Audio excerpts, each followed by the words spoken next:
মা, আমি তো যেমন ডিউটিতে যাই সেরকমই ডিউটিতে গেছিলাম, কিন্তু আমি তো জানতাম না যে আজই হবে আমার শেষ দিন। আমি তো আমার জুনিয়রদের সাথে একসাথে কত গল্প করতে করতে রাতের খাবার খেয়েছিলাম। জানো মা, অনলাইন থেকে অর্ডার করে আনিয়েছিলাম আমার প্রিয় খাবারটা, ওটাই আজ খেয়েছিলাম। তখনও যদি একটু বুঝতে পারতাম এটাই শেষ খাওয়া, এটাই শেষ গল্প। ডিউটির বাঁধনে আমি যখন ক্লান্ত হয়ে গেলাম মা, আমার চোখ দুটো ঘুমে বন্ধ হয়ে যাচ্ছিল, একটু শরীরের ক্লান্তি মেটাতে গেলাম। তখনও যদি বুঝতাম মা সারা জীবনের মতো বিশ্রামে চলে যাব। তখন ভোর রাত, আমি ওয়ার্ডে একা।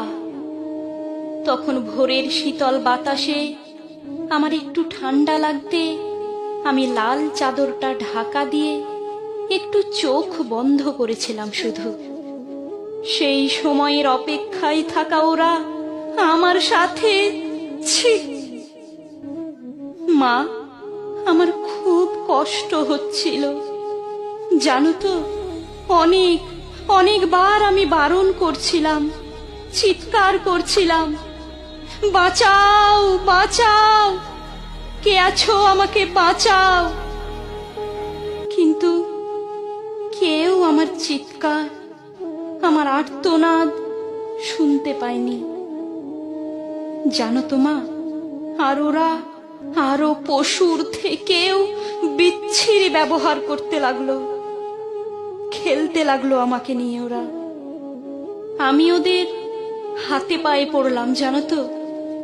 আমি এটাও বললাম যে আমাকে ছেড়ে দাও, দয়া করে ছেড়ে দাও, আমি কাউকে কিছু বলবো না, আমাকে যেতে দাও। কিন্তু ওরা আর আমায় তোমার কাছে একবার যাওয়ার সুযোগটা দিল না তোমার কোলে শেষবারের মতো মাথা রাখতে দিতে, দিল না শেষবার তোমার হাসি ভরা মুখটা দেখার সুযোগ, দিল না বাবার স্বপ্নে তার রাজকন্যার বড় ডাক্তার হওয়ার কাহিনীকে সত্য করতে। আমার গলা টিপে ধরে, নিজেদের সর্বশক্তি দিয়ে আমার গলা চেপে ধরে। জানো মা, আমি অনেক চেষ্টা করছিলাম বাঁচার, কিন্তু হয়তো আজ ভগবানও চায়নি যে আমি হয়তো বেঁচে থাকি। ওই পশুদের শক্তির কাছে আমি হেরে যাই, আমার গলার হাড় ভেঙে যায়। ওরা আমায় এভাবেই ওখানে ফেলে রেখে চলে যায়, ওই বিবস্ত্র ভাবে। সকালে সবাই আসে, কিন্তু এ কি, আমি কারো সাথে কোনো কথা কেন বলতে পারছি না? তোমাকেও দেখতে পাচ্ছি, তোমায় কত করে ডাকছি, তুমি শুনতে কেন পারছো না মা আমার ডাক? ও মা, মাগো, এই তো দেখো, দেখো না মা, ও মা, এই তো আমি। তুমি কাঁদছো কেন? কি হয়েছে তোমার? ও মা। দেখি মা সামনে একটা লাশের দিকে তাকিয়ে হাউমাউ করে কাঁদছে। লাশটার মুখ দেখতে পেয়ে আমি শিউরে উঠি। এ কি, এটা যে আমারই নিথর দেহ। আমি কি তবে মারা গেছি? আমিও কাঁদতে শুরু করলাম।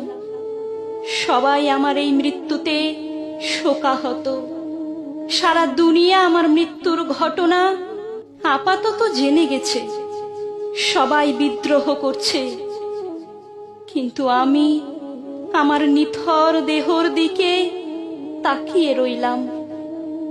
আমার শেষটা তো আরো ভালো হতে পারত, বলো মা।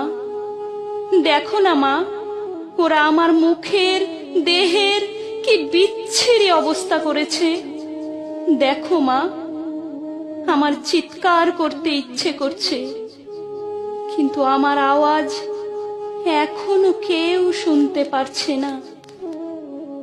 আমি এতগুলো লোকের সামনে চিৎকার করছি, কিন্তু একটা কেউ আমার এই চিৎকার শুনতে পারছে না। কেউ না, কেউ না।